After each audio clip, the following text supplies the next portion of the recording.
震度2。Seismic intensity 2.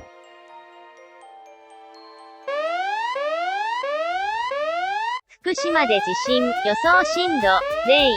宮城県沖、マグニチュード 3.5、最大震度2。緊急地震速報。Earthquake early warning.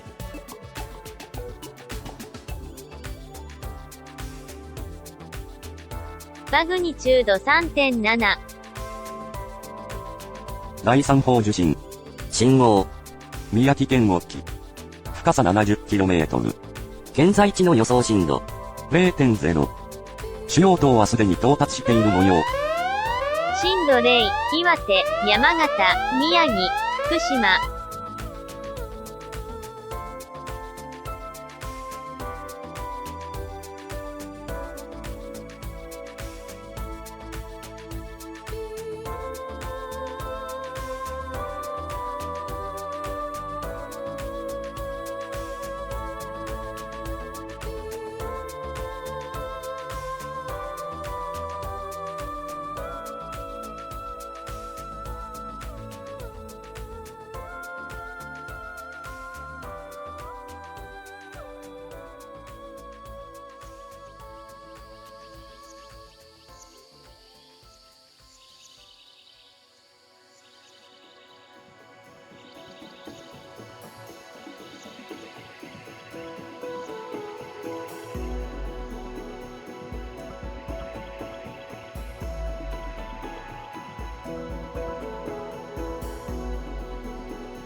最大震度1の地震が発生しました。